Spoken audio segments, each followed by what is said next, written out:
Nous avons tous des souvenirs qu'on aimerait oublier, et d'autres qu'on aimerait graver à jamais dans notre mémoire.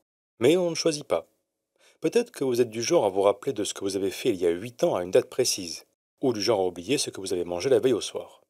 En ce qui concerne Michelle Philpotts, une Britannique de 62 ans, c'est un peu particulier, très particulier même. Elle se réveille tous les matins en pensant que nous sommes en 1994. Je vais lui prêter ma voix pour raconter son histoire.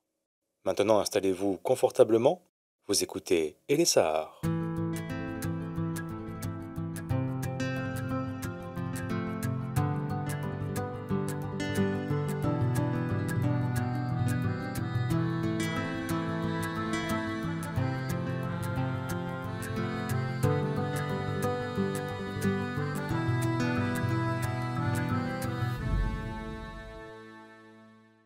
Je m'appelle Michel Philpotts. Nous sommes en 2025 et j'ai 62 ans. J'habite à Spalding, une ville d'environ 35 000 habitants à quoi 100 miles en voiture au nord de Londres? Pardon, 170 kilomètres.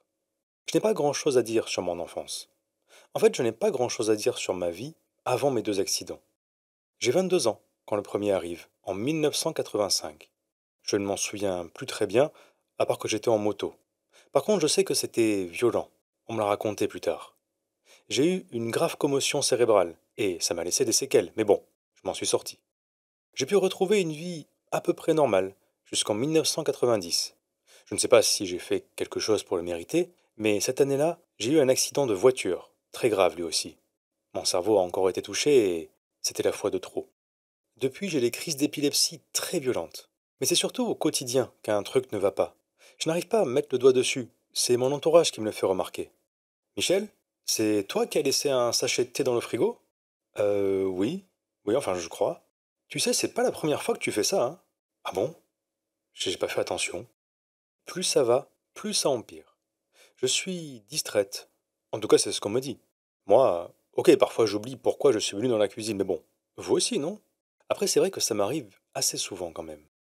C'est en 1993 que je comprends vraiment ce qui se passe, quand je suis licencié de mon travail. Oh, ça faisait déjà quelque temps que la direction trouvait que j'étais de moins en moins efficace. Jusqu'au jour où j'ai passé ma journée à photocopier le même document en boucle. J'oubliais à chaque fois que je venais de le faire. Les médecins mettent rapidement un nom sur ce qui m'arrive. À cause de mes deux accidents et des crises d'épilepsie qui n'arrangent rien, je souffre d'amnésie antérograde. En clair, je ne peux pas fabriquer de nouveaux souvenirs. C'est difficile à imaginer, encore plus pour moi puisque j'oublie cette maladie et que mon état s'aggrave. Un jour, en 1994, je ne pourrais pas vous dire quand, mon cerveau a laissé tomber. Il a complètement arrêté d'enregistrer de nouvelles choses. Depuis, tous les matins, j'ouvre les yeux persuadé qu'on est en 94. Persuadé que Ace of Base est le groupe à la mode, qu'il faut absolument aller voir le dernier film de Robert Zemeckis, Forrest Gump avec Tom Hanks, et persuadé que le tunnel sous la Manche vient juste d'être inauguré. Pour moi, chaque jour est le même que le précédent. Comme dans le film Un jour sans fin avec Bill Murray. Lui, je m'en souviens puisqu'il est sorti en 1993. Par contre, ce qui est un peu plus flou pour moi, c'est l'identité de l'homme à côté de qui je me réveille tous les jours.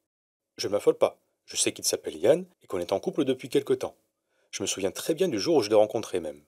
Je suis déjà plus surprise quand il me dit qu'on est mariés depuis 1997. Visiblement, il a l'habitude de mon air confus. Il va chercher un album et me montre qu'en effet, nous sommes mariés et femmes depuis des années. J'ai l'air heureuse sur les photos. Apparemment, c'était une très belle cérémonie. Je ne devrais pas dire apparemment vu que je parle de moi, et je sais que c'est moi sur les photos. Mais je ne me souviens pas de mon mariage. C'est comme si je regardais celui de quelqu'un qui a mon visage. C'est très frustrant. Pour Yann aussi d'ailleurs. Lui, il doit tous les jours me rappeler qu'on n'est pas en 94, ce qui m'est arrivé, notre couple, ce que je suis censé faire aujourd'hui, si j'ai des rendez-vous par exemple. Il doit s'assurer que j'écris tout. J'ai des centaines de notes adhésives collées partout chez moi. J'ai aussi des rappels sur mon portable, mais j'ai plus de mal. En 94, les smartphones, ça n'existait pas.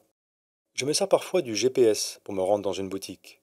Mais une fois que j'y suis, je n'ai aucune idée de ce que je suis venu chercher. Je ne peux pas travailler, bien sûr.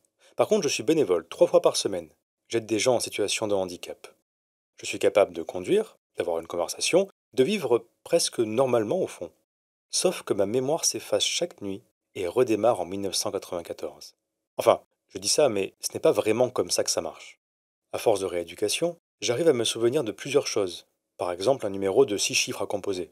Je ne retiens pas les numéros, mais je me souviens de l'ordre dans lequel je dois appuyer sur les touches du clavier. Je progresse, et en même temps mes crises d'épilepsie s'aggravent. En 2005, je dois me faire opérer du cerveau. Les chirurgiens arrivent à retirer les tissus morts et depuis, je ne fais presque plus de crises. Côté mémoire, ça ne change rien. J'ai remarqué que si je vis un événement très marquant, très inhabituel, j'ai une chance de m'en rappeler. Par contre, ça ne marche pas toujours. En 2010, je suis passé à la télévision avec Yann. Nous étions invités au talk show américain Today. J'ai raconté mon histoire, mon quotidien. J'ai dit que j'avais du mal à accepter la situation, que parfois ma maison, c'était ma prison, mais que je devais faire avec. Puis on m'a montré des photos de moi et Yann prises la veille, pendant qu'on visitait New York. Impossible de me souvenir de quoi que ce soit. Aujourd'hui, j'ai compris que je ne retrouverai jamais ma vie d'avant. Je peux lire, mais au bout de quelques chapitres, j'ai oublié ce qu'il s'est passé. Alors je ne vais jamais au bout. Je regarde le soap-opéra EastEnders à la télé.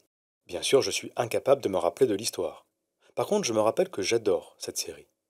Je peux aussi entendre 100 fois la même histoire drôle, et 100 fois éclater de rire. Je m'appelle Michel Philpotts. Nous sommes en 2025 et j'ai 62 ans. Demain, je n'aurai aucun souvenir de vous avoir raconté mon histoire. Je me console en me disant qu'au moins, vous ne l'oublierez pas.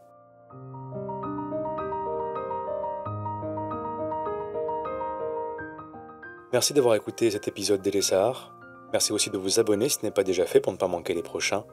Partagez-le, commentez-le, parlez-en autour de vous. Quant à moi, je vous dis à très bientôt pour une nouvelle histoire.